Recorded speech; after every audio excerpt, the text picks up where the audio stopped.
Many beginners struggle with Sarali Varisai, but not because it is difficult.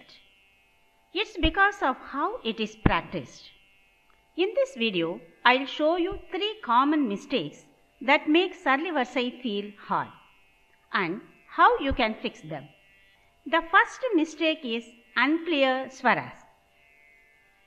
Many beginners sing like this: sa re ga ma pa dha ni sa, without clearly separating each swara.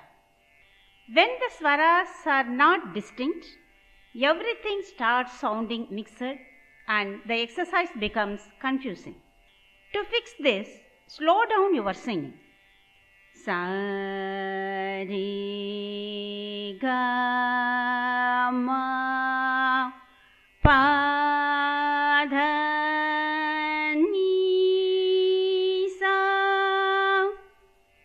Each swara should feel separate.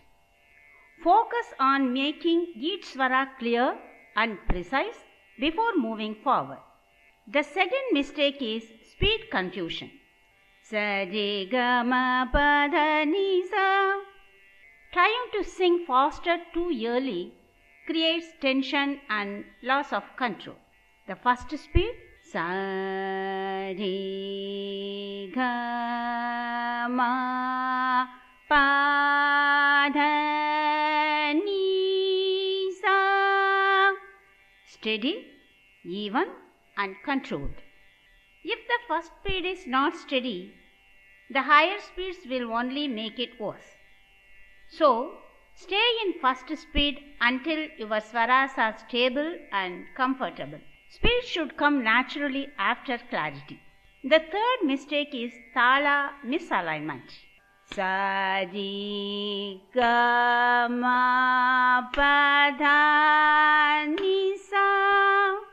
Swaras don't match claps. When swaras and tala are not in sync, Sarali Varisai starts to feel unstable.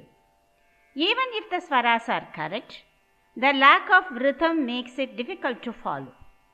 To fix this, always practice with tala. Sa re ga ma pa dha ni sa. Even in slow speed, make sure every swara aligns with the beat.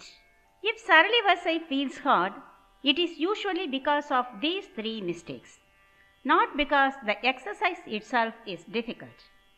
Once you fix these, your singing will become much clearer and more stable, and this will prepare you for the next step, which is Janta Varisai. Subscribe to learn Carnatic music step by step. Happy learning. Thank you.